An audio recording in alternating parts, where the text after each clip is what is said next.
बिहार में सीट बंटवारे के फॉर्मूले पर मंथन, गृह मंत्री अमित शाह के घर हो रही है चर्चा। तो बता दें कि बड़ी खबर आपको बिहार से बता रहे हैं, जहां बिहार में सीट बंटवारे के फॉर्मूले पर मंथन चल रहा है। गृह मंत्री अमित शाह के घर पर यह चर्चा हो रही है।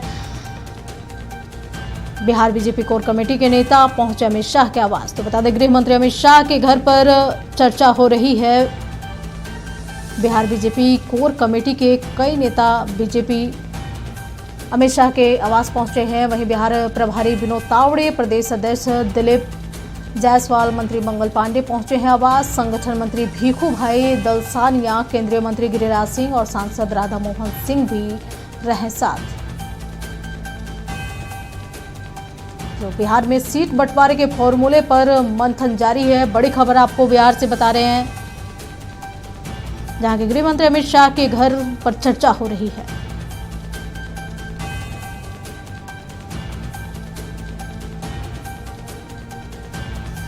तो बिहार में सीट बंटवारे के फॉर्मूले पर मंथन जारी है। गृह मंत्री अमित शाह के घर हो रही है चर्चा। बिहार बीजेपी कोर कमेटी के नेता पहुंचे अमित शाह के आवास। बिहार प्रभारी विनोद तावड़े, प्रदेश अध्यक्ष दिलीप जायसवाल, मंत्री मंगल पांडे पहुंचे आवास।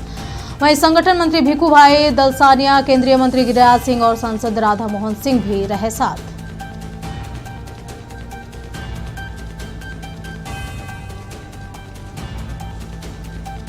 इस खबर पर अधिक जानकारी के लिए स्टेट हेड तन्नू बलियान हमारे साथ जुड़ी हुई है दिल्ली से।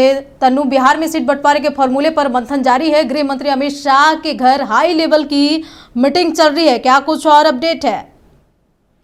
बिल्कुल अंजना, देखिए गृह मंत्री अमित शाह के घर पर जो है वो बिहार बीजेपी की कोर कमेटी की जो बैठक है वो चल रही है, जिसमें देखिए जो नेता हैं उनके पहुंचने का जो सिलसिला है वो लगातार जारी है।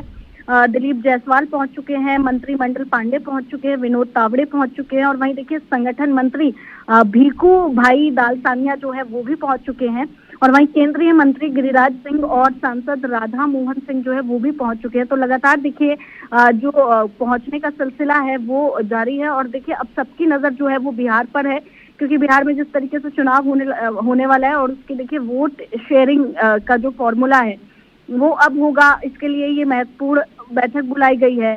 और देखिए एक जानकारी और मैं आपको दे दूं कि जो कई कद्दावर नेता है बिहार के वो इसमें शामिल होने वाले हैं। जिस तरीके से दिलीप जायसवाल और उप मुख्यमंत्री सम्राट चौधरी और विजय कुमार सिन्हा जो है वो इस बैठक में शामिल होने वाले हैं।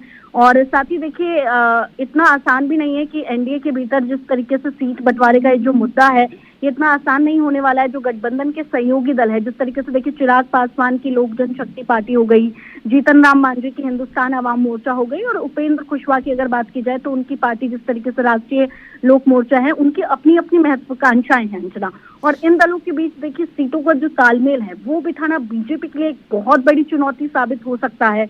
और जिस तरीके से देखिए अभी हमने हाल ही में देखा था कि एलजेपी के जो सांसद अरुण भारती थे, उन्होंने चुनाव में 135 सीटों तक की मांग करके राजनीतिक गलियारों में हलचल मचा दी थी।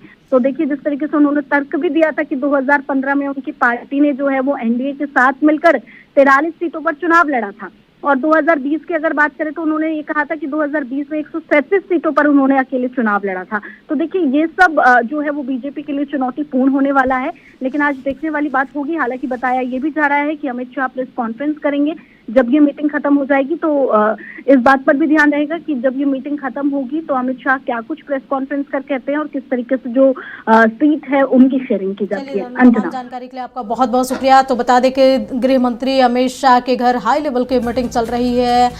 बिहार में सीट शेयरिंग को लेकर के ये अहम बैठक मानी जा रही है।